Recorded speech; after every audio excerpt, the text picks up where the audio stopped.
Awesome. So when did you first learn about Belmont and what led you to come here?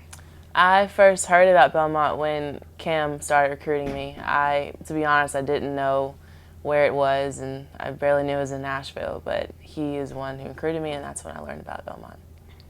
And what are you studying? I am a math major and a minor in Spanish and education. So what are your career aspirations? If basketball doesn't work out, my dream is to play professionally, but if that doesn't work out, I would like to teach math in an inner city school to ninth graders. And I'm doing a minor in Spanish just because where I plan on going, I feel like it'll be most needed. So. And how do you prepare for a game? Do you have any superstitions or anything? No superstitions. I guess one thing I do, I always fold my right sock. That's just something I do. And then I always pray right before I go out on the court. And I always need to have gum. And that's about it. So, yeah. Awesome. In what ways do you think you have grown from your freshman to sophomore season? Ooh, that's a good question. I've grown the most, I think, mentally. You hear that college basketball is like all mental, but you going into it, you're like, no, it's more talent, But going through it and playing, it's really more mental than physical. And I feel like having confidence and just with me strengthening my relationship with God and knowing who I'm playing for and just having fun, I think that is the main thing I've learned and grown from freshman year. And obviously we have to talk about the trip the women's basketball team took to Brazil in August, serving and using your gifting in basketball to inspire. It had to have been a life-changing experience. It did. And I would tell anyone the main thing I learned was the different forms of love. Because, like how I'm talking to you right now, we weren't able to do that because they spoke Portuguese. But we had interpreters, and they saw our facial expressions and us smiling, talking to the interpreters, and they interpreted what we were trying to say. And when we were leaving, they were crying and giving us hugs, and it was just awesome to see that even though I can't talk to them like this, they could still see that love. So that was just the most awesome feeling ever. That's really cool. Do you feel a sense of change came over the team before or after the trip? I would say definitely after.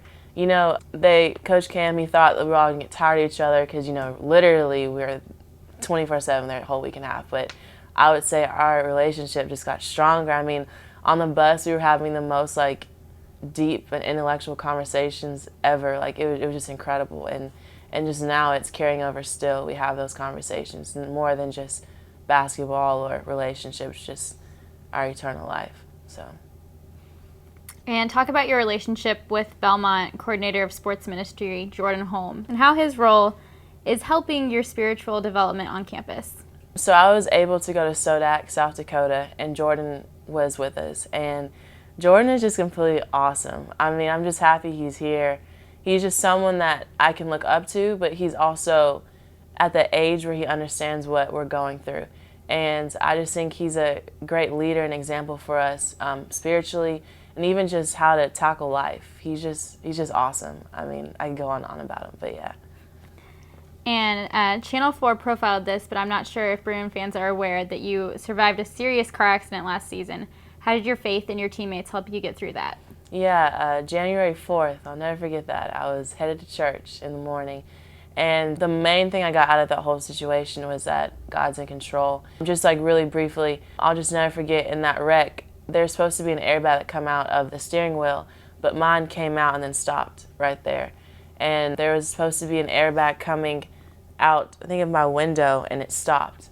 And both of those, if they would have came out completely, I would have had a broken nose or a really bad injury in my neck. But it's just absolutely just an awe moment just to say, and truly say that God is with you wherever you go, and He will use certain things to get your attention, not only for you, but other people as well. So it definitely strengthened my relationship and just gave me a whole totally new outlook of life. And how excited are you for this season? Even as a sophomore, you will likely assume a greater leadership role. Yeah, I'm super duper excited about this season. The freshmen I'm coming in, they just bring in so much energy and just love playing. And the returners, it's just, we all have different roles, especially I have a different role as well, more of a leadership role. But it's just so much positive energy, and everyone's just so excited to get better, and we're making each other better in every single way possible. And I think the Bruin fans are going to be really, really excited. I know Meet the Bruins night, we showed a small little glimpse, but that wasn't anything close to what we're capable of doing. So it'll be really, really exciting. Anything else you'd like to add? No, I have nothing except we're brewing something special.